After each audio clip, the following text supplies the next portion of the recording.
अस्सलाम वालेकुम गाइस, आज मैं अपने नए व्लॉग के साथ आया हूँ। तो इस वक्त हम लोग प्रोग्राम कर रहे हैं स्टॉकहोम टू कराची जाने के लिए अपनी गाड़ी पे। वैसे तो सब लोग जहाज़ पे जाते हैं, मगर मैं इस वक्त कुछ एक नया एडवेंचर करने वाला हूँ। तो इस सफ़र में मेरे साथ रहिएगा कि आपको बहुत ज़्यादा इंटरेस्टिंग वीडियो आएंगी। इंशाल्लाह जिस कंट्री में भी जाऊंगा आपको उधर उनके सिटीज़ का एक व्लॉग भी आपको मिलता रहेगा और आपको बहुत ही मज़ा आने वाला है। तो ट्रिप के अंदर पहले हम लोग स्वीडन से जाएंगे। स्वीडन का शहर है माल्मो, वहाँ से ये गाड़ी शिप के अंदर जाएगा। शिप से हम लोग जो जर्मनी का एक सिटी है ल्यूबिक सिटी, हम लोग उधर उतारेंगे गाड़ी को। तो उसके बाद हम लोग जाएंगे नबील के घर पे। मेरा छोटा भाई नबील जो है फ्रैंकफर्ट में रहते हैं, उनके घर में 3-4 दिन का हमारा स्टे का प्रोग्राम है। उसके बाद फिर हम लोग जाएंगे ऑस्ट्रिया, मतलब फ्रैंकफर्ट टू यूरोप का एक और शहर है जिसका नाम है ऑस्ट्रिया, उधर जाएंगे। वियना से होते हुए हम लोग जाएंगे हंगरी में बुडापेस्ट हम लोग अच्छे से घूमेंगे। हंगरी से होते हुए फिर हम लोग जाएंगे सर्बिया के सिटी का मुझे नाम मेरे मुंह में अभी इस वक्त नहीं आ रहा है, मगर इंशाल्लाह आपको नेक्स्ट व्लॉग में समझ में आ जाएगा कि कौन से शहर में हम लोग जा रहे हैं सर्बिया के। सर्बिया से फिर बल्गारिया में सोफिया में हमारा 3 दिन रहने का प्रोग्राम है। बल्गारिया से होते हुए फिर हम लोग जाएंगे ग्रीक, जो एक यूरोप का एक मशहूर कंट्री है। तो उसमें उनका सिटी है एथेंस, वो आपको डिस्कवर करेंगे साथ साथ। उसके बाद ये हमारा प्रोग्राम होगा पूरे ग्रीक से होते हुए, पूरे कोस्टल हाईवे से होते हुए हम लोग जाते रहेंगे। फिर तुर्की में इस्तांबुल रहने का प्रोग्राम है हमारा। इस्तांबुल से होते हुए हम लोग जाएंगे कपाडोकिया में ओट बलून इस्तेमाल करेंगे। उस पर राइड ऑलरेडी मैं बुक कर चुका हूँ।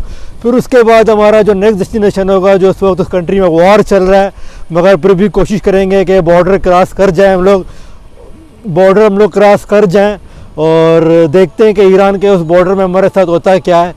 अगर बॉर्डर क्रॉस कर लिया हम लोगों ने तो उधर से होते हुए हम लोग हमारा पहले स्टे होगा तबरेज़ में, उनका ईरान का एक मशहूर शहर है। तबरेज़ से होते हुए फिर हम लोग जाएंगे तेहरान से होते हुए फिर हम लोग जाएंगे ज़ायदान में हमारे ज़ायदान एक तरह से बलूचिस्तान ही है, हमारे काफ़ी रिश्तेदार बलोच रहते हैं, उनके पास 1-2 दिन स्टे का प्रोग्राम है। उसके बाद हम लोग ताप्तान बॉर्डर से होते हुए कोयटा की तरफ जाएंगे। अगर सब कुछ नॉर्मल रहा तो हम लोग इंशाल्लाह 12 दिन के अंदर अपने शहर कराची और अपने इलाके लियारी में रहेंगे। और ये पीछे देखे हमारा एक बोट आ रहा है, ये बोट इस वक्त फिनलैंड से आ रहा है। तो खैर इस पर तो सफ़र कर चुका हूँ मैं, मगर ये आप लोग भी देख लें हमारे साथ। और ये जो हमारी गाड़ी भी है इंशाल्लाह 24 अप्रैल को इस तरह के बोट में स्वीडन से जाएगी जर्मनी की तरफ। अभी मैं आपको अपने गाड़ी के बारे में बताना चाह रहा हूँ। इस जर्नी के लिए मैं जो गाड़ी इस्तेमाल कर रहा हूँ इसका नाम है टोयोटा CHR। ये ऑरेंज कलर के अंदर स्पेशल एडिशन है। इसके अंदर देखें हाइब्रिड का लोगो भी लगा हुआ है। ये गाड़ी वैसे तो हम लोगों ने CHR बहुत देखे होंगे, मगर इस गाड़ी के अंदर एक खास बात है ये कि लिमिटेड एडिशन के अंदर आया है।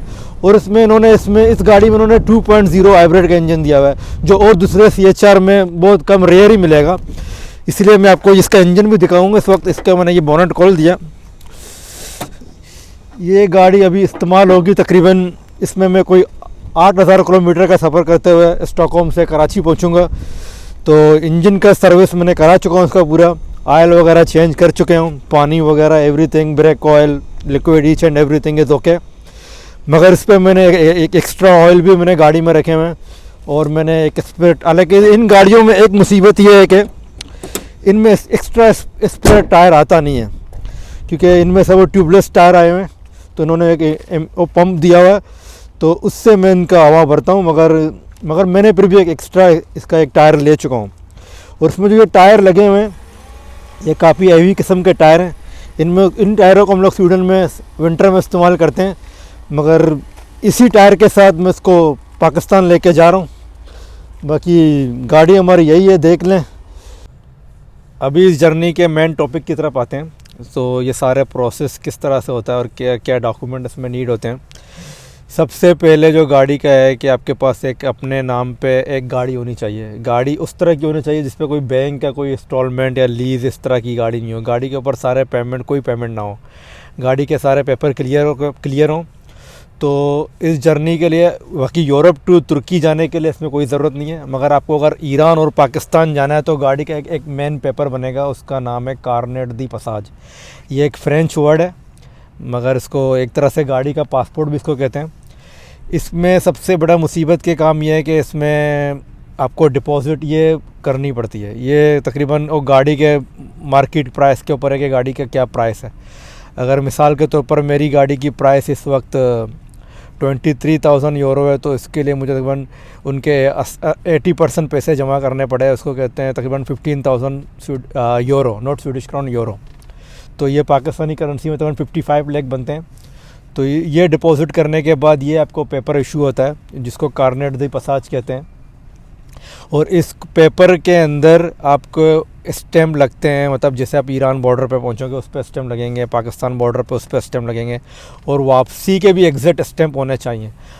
अगर इसको आप वापस लेके आएंगे तो ये जो पैसे हैं जो मैंने 15,000 यूरो बताएं, ये आपको बैक हो जाएंगे। मतलब ये एक तरह से डिपॉज़िट है। वैसे इसकी अपनी फीस 250 यूरो है, जो मतलब पाकिस्तानी कोई 50,000 40,000 समझ लें, इतने ही बनते हैं।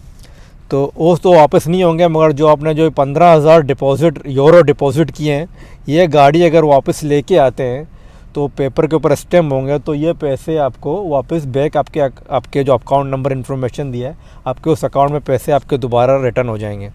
तो मैंने ये रिस्क ले लिया है क्योंकि मुझे इस एडवेंचर का शौक़ था, और मैंने काफ़ी सालों से मेरे ये था कि मैं ये जर्नी में जाऊँ अपने दोस्तों से, अपनी फैमिली के साथ। तो और इसमें सबसे बड़े और दूसरे 2 फैक्टर आते हैं। इसमें आपको 2 कंट्रीज़ के वीज़े चाहिए होंगे।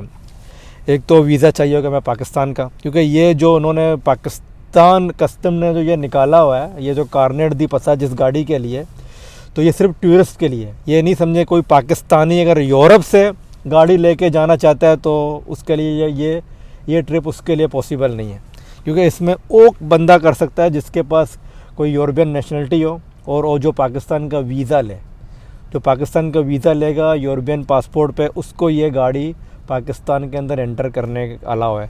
और दूसरा वीज़ा हमारा आता है ईरान का, वो भी हमें हर लिहाज में चाहिए। और ईरान का वीज़ा भी बहुत एक्सपेंसिव है, मतलब जो इधर स्वीडन से हम लोगों ने लगाया है, और तकरीबन कोई 1,500 स्वीडिश क्रोने बनते हैं, तो तकरीबन पाकिस्तानी कोई 40-45 हज़ार रुपये के बराबर है एक वीज़ा। तो मेरी वाइफ ने लगाया, तो ये वीज़ा भी हमें काफ़ी कॉस्ट किया है।